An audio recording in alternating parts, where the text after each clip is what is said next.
And I think that that happens so much with people. Like, Yeah, for you know, sure. we're triggered for a reason. Like our triggers can be our biggest teachers if we allow them to be. If we Mhm. can stop for a Mhm. second and say, "Why am I having this reaction to something that shouldn't have Mhm. this reaction?" And Mhm. I think so many people aren't connected enough with themselves to be able to do that. And so they just Right. sort of go through life allowing themselves to be triggered and get angry and take it out on their kids. And then we're just perpetuating the cycle and it's just Mhm. continuing because Yeah. then we're creating things in our children that they're going to now pass on to their children. And then it just Right. goes and goes and goes. Yeah, what I'm thinking about as you're saying that is that, I always say is that, every symptom that you have, however subtle or obvious, it can be emotional, mental, physical, it is showing up for a reason. And it's up to Yeah, us to say to that symptom, why are you showing up? To ask the questions. And so I think what you're saying is the same thing, is that a trigger is also a symptom, right? It's yeah. coming from somewhere. It's causing a reaction, a symptom, an emotional outburst, a pain. It can manifest as something living in your body, a pain, a back spasm, all these different things, right? And so I think what you're pointing at in a very, very real way is that when you stop to ask yourself, why is this trigger showing up?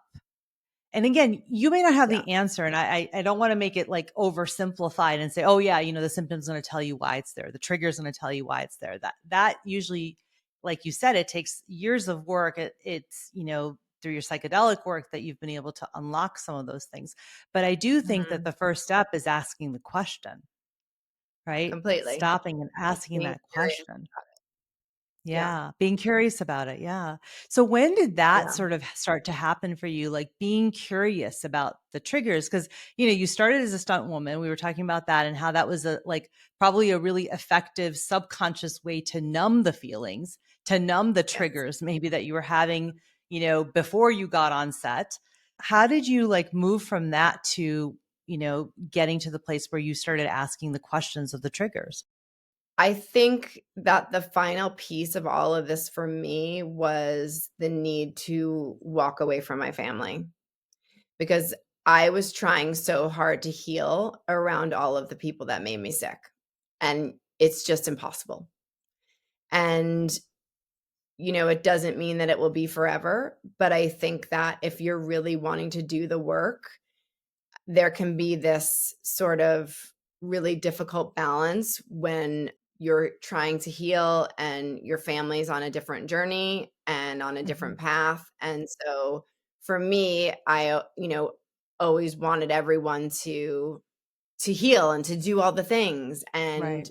for many years I sort of got into that rhythm of like trying to show everybody that this is the way and and at the end of the day it's not the way for them, it's the way for Mhm. me.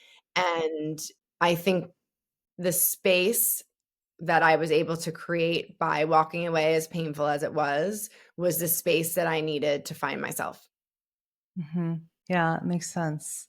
Because it's very easy to fall into doubting yourself, actually, when you're being Yes. told something so different by the people who were your caregivers, your primary caregivers, and be Yeah. influenced by their belief systems, their thoughts about what happened or what didn't happen. And then sort of saying to yourself, well, wait, am I imagining things? Or, and so that separation was necessary, is what you're saying. Hmm.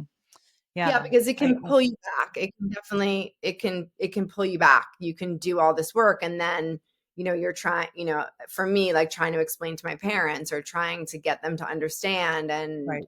they just aren't, my father just passed away, but, for so many years it was like beating my head against a wall trying to show him or Mhm. like or actually just needing him to see me and Right. see what I had been through and to try to get to the other side of it. And, Mhm. you can't force people to do things they're not ready to do.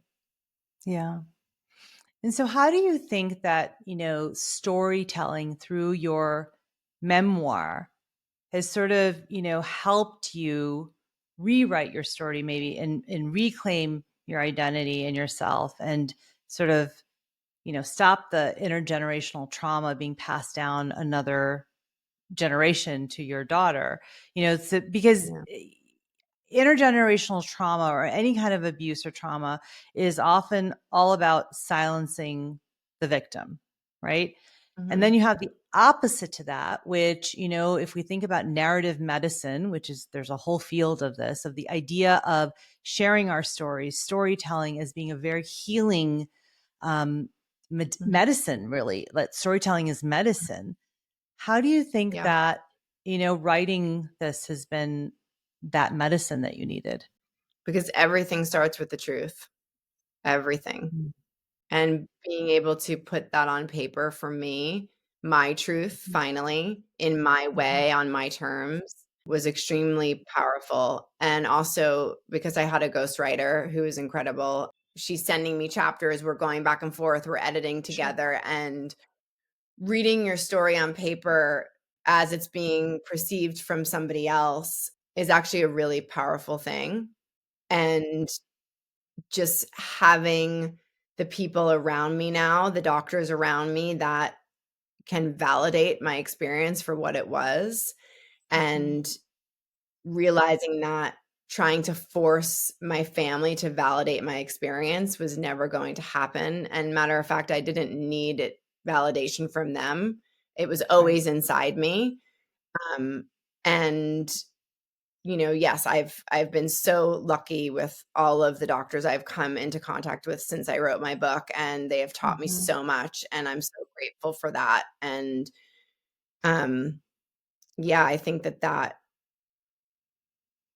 putting the book out into the world, seeing how many people it's been helping, yeah. strangers that have reached out to me, like hundreds of strangers, of people that feel seen and heard, and all the things that I wrote the book for has been extremely healing for me. Mhm, yeah.